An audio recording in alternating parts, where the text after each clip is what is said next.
কি ক্ষমতায় যাওয়ার জন্য মরিয়া হয়ে উঠেছে? আপনার কি এই প্রশ্ন ছাড়া আর কোনো প্রশ্ন নাই? না, এটা আমি উপস্থাপক হিসেবে আপনার কাছে আমি জানতে চেয়েছি। না, আপনাকে এই উপস্থাপক হিসেবে আপনি বলেছেন হালুয়া রুটি, এবং আপনি চলে আসছেন মরিয়া হয়ে উঠেছে। আপনাকে কে বলেছে যে বিএনপি ক্ষমতা আসার জন্য মরিয়া উঠেছে? এটা আপনাকে আমি প্রশ্ন করি, আপনাকে এটা কে বলেছে? হ্যাঁ, কে বলেছে বলতে কি, এই কয়েকদিনের কার্যক্রমে আমাদের তাই মনে হয়েছে। কি কার্যক্রমে বলেন তো শুনি। বিএনপি কয়েকদিনে বলেন, আপনি বলেন। কয়েকদিন না না, যাবত আপনি বলেন, এই আমি শুনি। জি, বলেন কি কি 5ই কার্যক্রম। আগস্টের পর থেকে বিএনপি যে কার্যক্রম গুলো করেছে, এই অন্তর্বর্তীকালীন সরকার চলছে, এখানে আপনাদের দলীয় মহাসচিব তিনি বলতেছেন যে চাইলে আমরা 2 মাসের মধ্যে নির্বাচন দিতে পারি। তারপরে আবার আপনাদের দলীয় আরো যুগ্ম মহাসচিব রুহুল কবির রিজভী উনি বলতেছেন যে নির্বাচন খুব শীঘ্রই, 2 বছর বা 5 বছর মেয়াদ দিতে দেওয়া যাবে না, নির্বাচন খুবই শীঘ্রই একটা নির্বাচন দিতে হবে। তারপরে যেটা বলবো যে তেজগাঁও থানা একটা যুবদলের সদস্য সচিব, তিনি যেখানে আওয়ামী লীগ চাঁদা নিত সেখানে তিনি সেই টেন্ডারটা দখল করে বসে আছেন, এমনকি বলতেছে, তিনি নিজে বলেন যে এটার একজন একটা হাল ধরতে হবে। তো এই যে অ্যাক্টিভিটিস গুলা বিএনপি গত কয়েকদিন যাবত করতেছে, এই অ্যাক্টিভিটিস গুলোতে বলা যায় যে বিএনপি ক্ষমতায় যাওয়ার জন্য মরিয়া হয়ে উঠেছে, বা তারা এই ক্ষমতার যে আহ হালুয়া আছে সেটা ভোগ করতে চায়। এ বিষয়ে আপনি যদি দেখি, কাইন্ডলি আপনার মতামত আমাদের সাথে শেয়ার করতেন।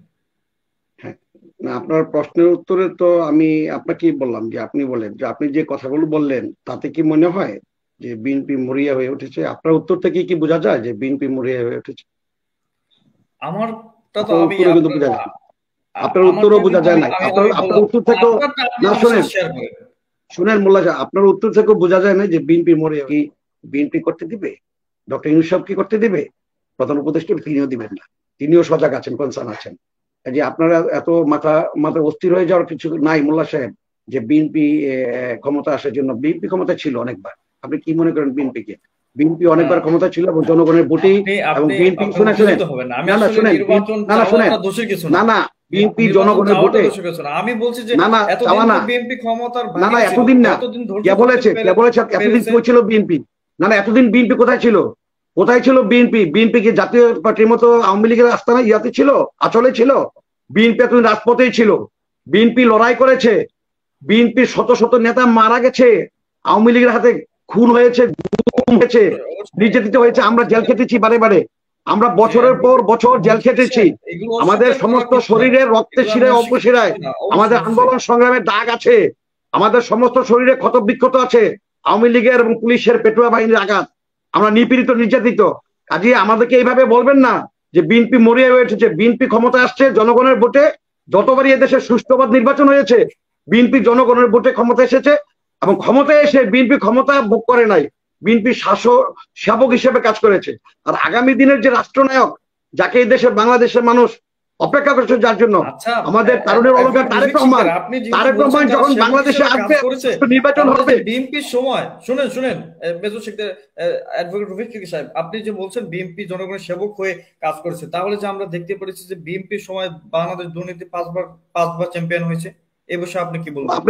আপনি কি আওয়ামী লীগের সুরে কথা বলতে চান? দুই না না, হাজার এক সালে আমি বিএনপি নির্বাচনে, না না, 2001 সালে নির্বাচন হলো। 2001 সালে 28 অক্টোবর নির্বাচন হলো। বিএনপি ক্ষমতায় আসলো। 2002 সাল হয়ে গেল। আর আওয়ামী লীগ 96 সাল থেকে 2001 সাল পর্যন্ত ক্ষমতায় ছিল। ওই দুর্নীতির দায় কি বিএনপির উপরে আসবে? আপনি যে 5 বার ভাই, বললেন, ওই আপনি হয়তো 5 বার ওই কখনো শেষের বুঝতেছেন দিকটা কি না, বিএনপির উপরে আওয়ামী আসবে? লীগের আওয়ামী লীগের দুর্নীতির কথা তো এটা বলার ভাষায় প্রকাশই রাখে না। আমি আপনাকে বলছি, আপনি বিএনপি সেবকের কথা বললেন, সেক্ষেত্রে আমি আপনাকে বললাম যে বিএনপির আমলে তো বাংলাদেশ দুর্নীতিতে 5বার আপনার কাছে চ্যাম্পিয়ন কি হয়েছে। আপনার কাছে কি মনে হয় না যে বিএনপি কে যে মানুষ, সমগ্র বাংলাদেশের মানুষ যে আজকে ধারণ করেছে, গ্রহণ করেছে, বরণ করেছে, আপনি বুঝতে না পারেন? হাসিনা ঠিকই বুঝেছিল। হাসিনার বিভিন্ন সংস্থা ঠিকই বুঝেছিল যে বিএনপির সাথে যদি সুষ্ঠুভাবে নির্বাচনে যায়, হাসিনার জামানত থাকবে না, আওয়ামী লীগের কোন নেতার জামানত থাকবে না। তারা ঠিকই বুঝেছিল। আপনারা তো এখানে বসে বুঝতে পারতেছেন না। কারণ কি, এদেশের বেশিরভাগ বেশিরভাগ মানুষ বিএনপি কে পছন্দ করে নানান কারণে। আপনি যদি বলেন ইসলামী দল, মুসলমান তো আমরা সবাই। এই যে আফসারি ভাই বলেছেন, আমরা সবাই মুসলমান, আলাদা ইসলাম বলার কিছু না। আমরা মুসলমান, আমরা নামাজ পড়ি, আমরা 5 ওয়াক্ত নামাজ পড়ি। এখন ইসলামটা কিন্তু বাধ্যগত না, জোরপূর্বক ইসলাম বানাইতে পারবেন না। আওয়ামী লীগ আবার ক্ষমতায় এসে কিন্তু ইসলাম যেন ঠিক মতো কাজ করতে না পারে সেখানে বাধাগ্রস্ত করেছিল। সে কারণে আওয়ামী লীগ মুক্ত হওয়ার কারণে যে সকল ইসলামিক পার্টিগুলো আছে, যারা মাদ্রাসাগুলো চালাতো, মক্তবগুলো চালাতো, যারা অত্যাচারিত নিপীড়িত হয়েছিল, তারা একটু মুক্ত হয়েছে তারা মনে করছে। সে কারণে তারা একটু হাফ ছেড়ে কথা বলছে, that is true. But BNP একটা এমন একটা দল সকল ধর্ম বর্ণ নির্বিশেষে সবাইকে একত্রিত করতে সক্ষম হয়েছে। এটা ছিল জিয়াউর রহমানের রাজনীতি। বাংলাদেশি জাতীয়তাবাদ জিয়াউর রহমান দিয়েছিল, সেটা কি? বর্ণ ভাষা ধর্ম জাতীয়তাবাদ, জাতীয়তাবাদী আমাদের আপনার জাতীয় জি জি পতাকা, জি আমাদের ভৌগোলিক সীমারেখা, অ্যাডভোকেট সবগুলো রুবেল একটা একটা শিকদার, করে আমরা ফুল বললে জি জি সবগুলো অ্যাডভোকেট মিলিয়ে আমরা রুবেল শিকদার বাংলাদেশি ভাই, ছিলাম। জিয়াউর এখন আপনি রহমানের বলেন যে রাজনীতি নিয়ে আমার বিএনপির কোনো আপত্তি না নেই। প্রত্যেকটা জিয়াউর রহমানের প্রত্যেকটা রাজনীতি নিয়ে আমার রাজনৈতিক কোনো আপত্তি দলেরই নেই। না আপত্তি না, প্রত্যেকটা কার ব্যাপার আপত্তি আছে? খালেদা জিয়ার ব্যাপার আপত্তি আছে।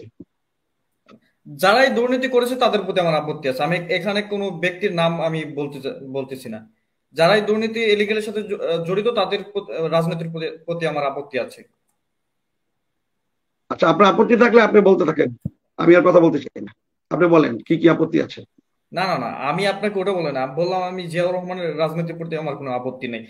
তিনি তেনারা ইয়ের ঊর্ধ্বে, তাদের বিষয়ে আমি কোনো কথা বলতে চাই না। আপনি আপনার কথা কন্টিনিউ করেন।